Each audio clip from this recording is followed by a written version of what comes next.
है और पिछले 24 घंटे में पुतिन की फौज चुन चुनकर यूक्रेन की सेना से क्राइमिया का बदला ले रही है। पुतिन के इस ट्रिपल अटैक में 1 लाख सैनिकों के साथ साथ 900 टैंक भी यूक्रेन को रौंद रहे हैं।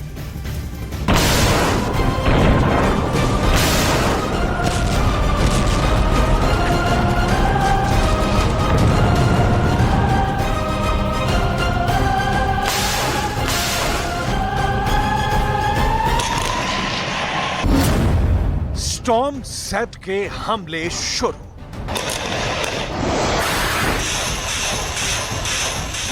चाहे यूक्रेन की सेना के जनरल हों या फिर नाटो के 31 देशों के जनरल, कोई भी रूस के तूफानी हमलों को रोक नहीं पा रहा है। 4 जून से शुरू हुआ रूस के खिलाफ यूक्रेन का काउंटर अटैक 45 दिन या कहें कि 1.5 महीने बाद भी रूसी सेना को यूक्रेन के पूर्वी और दक्षिणी इलाकों से खदेड़ नहीं पाई है।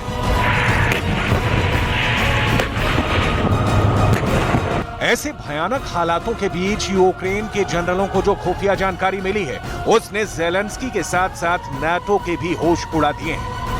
यूक्रेन के कमांडर और जनरलों ने चेतावनी दी है कि पुतिन ने बेहद खुफिया तरीके से यूक्रेन के खार्किव इलाके में स्टॉर्म ज़ेड के तहत हमले शुरू कर दिए हैं। हम आपको आगे बताएंगे कि आखिर क्या है पुतिन का स्टॉर्म ज़ेड हमला। लेकिन आप इतना जान लीजिए कि पहली बार पुतिन के सबसे माहिर 1 लाख सैनिकों ने खार्किव इलाके पर हमले शुरू कर दिए हैं। खार्किव में उतारे रूस ने 1 लाख सैनिक। रूस के स्टॉर्म ज़ेड हमलों की तीव्रता का आप इसी से अंदाजा लगा सकते हैं कि महज 24 घंटे के अंदर रूसी सेना ने खार्किव इलाके के लीमन और कुपियांस्क में 1000 टैंकों के साथ हमला किया है।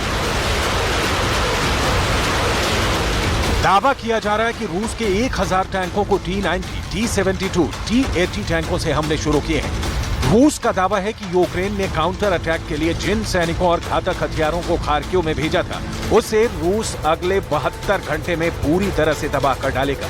रूस के स्टॉर्म ज़ेड हमलों में 1000 टैंकों का पुतिन की सेना पहली बार इस्तेमाल कर रही है। 1000 टैंकों से पुतिन का हमला।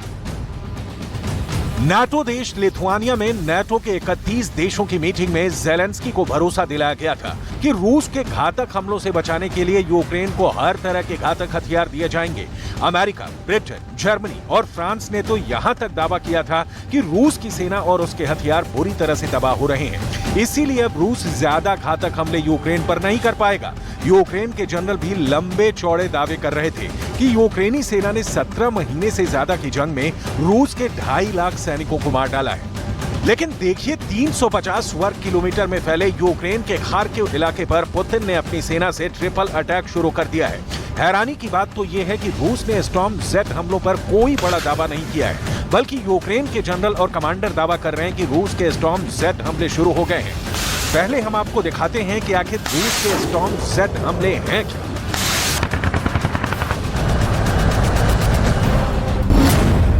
स्टॉर्म ज़ेड के हमले शुरू।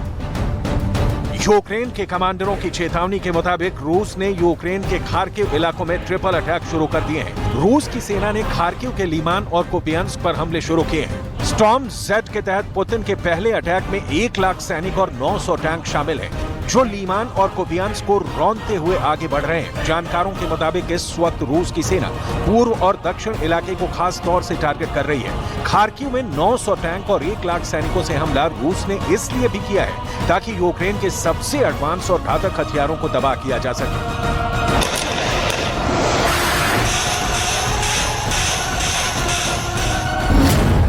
स्टॉर्म ज़ेड के हमले शुरू। हैरानी की बात तो यह है कि रूस ऐसे वक्त में खार्किव इलाके पर हमले तेज कर रहा है, जबकि यूक्रेन के ओडेसा और मिकोलाइव में रूस यूक्रेन से क्राइमिया पुल पर हुए भयानक हमलों का चुन चुन कर बदला ले रहा है। खबर के मुताबिक यूक्रेन के ओडेसा और मिकोलाइव में रूस ने भारी तबाही मचाई है। रूस के कब्जे वाले क्राइमिया पुल पर हमले के बाद से ही रूस लगातार यूक्रेनी क्षेत्रों को निशाना बना रहा है। यूक्रेन के कमांडरों का कहना है कि रूस ने उसके ओडेसा बंदरगाह पर लगातार दूसरी रात हवाई हमले किए हैं। रूसी रक्षा मंत्रालय के प्रवक्ता इगोर कोनाशेंको ने रूस हमले पर खुलकर बयान दिया है। Сегодня ночью вооруженными силами Российской Федерации нанесен групповой удар возмездия высокоточным оружием морского базирования по объектам, где готовились террористические акты против Российской Федерации с применением безэкипажных катеров, а также месту их изготовления на судоремонтном заводе в районе города Одесса. दक्षिण पूर्व से भागे यूक्रेन के जनरल।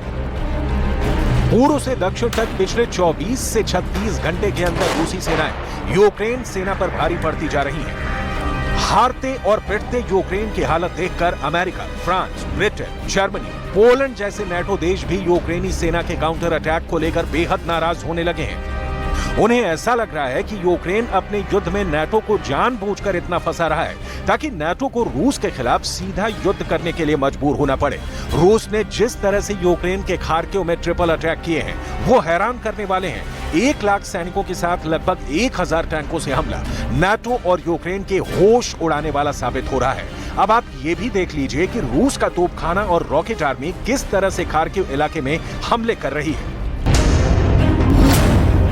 555 तोपों ने उड़ाए खार्किव के चीथड़े। रूसी सेना ने 350 वर्ग किलोमीटर में फैले खार्किव शहर और कस्बों पर ट्रिपल अटैक किया है।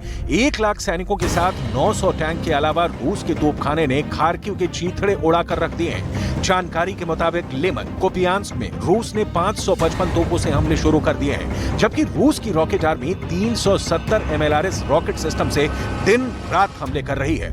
खबर के मुताबिक रूस के तोपखाने और रॉकेट आर्मी ने खार्किव के लिमन और कोपियांस्क में यूक्रेनी सेना को तबाह करके रख दिया है। इन इलाकों का रूसी सेना ने वही हाल किया है जो ओडेसा और मिकोलाइव का किया है।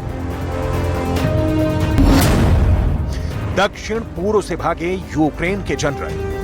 В районе городов Николаев и Одесса уничтожены хранилища топлива общим объемом около 70 тысяч тонн, с которых осуществлялось обеспечение военной техники Вооруженных сил Украины горючим. Все спланированные к удару цели поражены. Зафиксированы пожары и детонация на уничтоженных объектах। यूक्रेनी सेना के जनरल और कमांडर ज़ेलेंस्की को लगातार ताजा हालात के बारे में जानकारी दे रहे हैं। बेशक यूक्रेन के पास बेहतरीन खुफिया इनपुट और नेटवर्क मजबूत है, लेकिन पुतिन जैसे लड़ाके के सामने नाटो और यूक्रेन पानी मांग रहे हैं। रूस के स्टॉर्म जेड हमलों को लेकर यूक्रेन में हड़कंप मच गया है, क्योंकि पुतिन ने 1.5 महीने पहले ही कह दिया था कि रूस के 7 लाख रिजर्व सैनिक जब यूक्रेन पर चारों तरफ से हमला करेंगे तो यूक्रेन को कोई बचा नहीं पाएगा।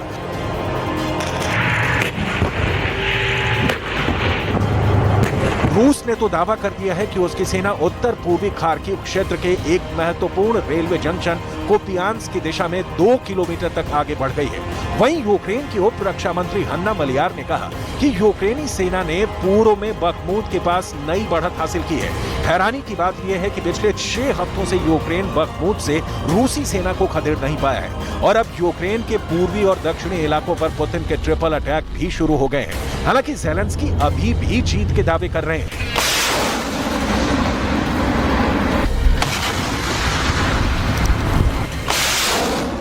Всі розуміти дуже чітко, максимально чітко, що російські сили на наших південних та східних землях вкладаються усім, чим можуть в те, щоб зупинити наших воїнів. І кожна 1000 метрів просування вперед, кожен успіх кожної нашої бойової бригади заслуговує на вдячність. Усі, хто йде на штурм. जानकारी के मुताबिक रूस ने 10 दिन पहले ही खार्किव पर स्टॉर्म जेड हमलों की तैयारी शुरू कर दी थी। इसका सबूत आप इन तस्वीरों में देख सकते हैं। इस वक्त रूसी सेना के जनरलों और लीडर्स में युद्ध करने की जबरदस्त भूख जाग गई है। रूस को एहसास हो चुका है कि नेटो यूक्रेन को हथियार से ज्यादा कोई मदद नहीं कर पाएगा। इसीलिए अब रूस ने अगले 10 दिन में यूक्रेन के पूर्वी और दक्षिणी इलाकों पर पूरी तरह से कब्जा करने का प्लान बना लिया है। जरा रूसी सेना के जनरलों और पुतिन के करीबी दिमित्री मेदवेदेव की ये तस्वीरें देखिए, जहां पर रूस के पूर्व राष्ट्रपति और रूस की सुरक्षा परिषद के प्रमुख दिमित्री मेदवेदेव रूसी सेना की जबरदस्त तैयारियों का मुआयना कर रहे हैं। तस्वीरों में आप साफ देख सकते हैं कि दिमित्री रूस के उस टैंक रेजिमेंट की तैयारी देख रहे हैं जो दक्षिणी यूक्रेन पर हमला करने जा रही है। दावा किया गया है कि ये तस्वीरें रूस के टोट्स्कोय रेंज की हैं, जहां रूसी सेना बड़ा हमला करने की तैयारी कर रही है। टोट्स्कोय रेंज वही इलाका है जहां 1954 में रूस ने परमाणु विस्फोट का अभ्यास किया था। यानी रूसी सेना परमाणु विस्फोट वाले इलाके में जबरदस्त सैन्य अभ्यास करने में जुटी है। पुतिन ने भी साफ कह दिया है कि चाहे यूक्रेन के लेपर्ड टैंक हो या फिर अमेरिका से मिलने वाले F-16 लड़ाकू जेट, रूसी सेना सभी को जलाकर भस्म कर रही है। В сфере мировых финансов, потому что, используя доллар как инструмент вооруженной борьбы, а по-другому и не скажешь, они порождают сомнения в надежности американской валюты как... स्टॉर्म जेट के हमले शुरू। यूक्रेन के खिलाफ अचानक 1 लाख सैनिकों को खार्किव में उतारना पुतिन की बहुत बड़ी रणनीति है। अब मजबूरी में यूक्रेन को अपने रिजर्व सैनिकों को जंग में उतारना पड़ेगा। ऐसा करने पर यूक्रेन के बहुत ज्यादा सैनिक रूस के स्टॉर्म जेट हमलों में मारे जाएंगे। ऐसे हालात में नाटो के सामने एक ही विकल्प रह जाएगा कि यूक्रेन की जमीन से नाटो रूस के खिलाफ जंग शुरू करे। और अगर नाटो ऐसा करता है तो फिर पुतिन के हाथ पूरी तरह से खुल जाएंगे। फिर पुतिन नहीं देखेंगे कि रूस घातक मिसाइलें इस्तेमाल कर रहा है या फिर परमाणु बम। इसलिए पुतिन के स्टॉर्म जेट हमले यूक्रेन के लिए काल बनते जा रहे हैं।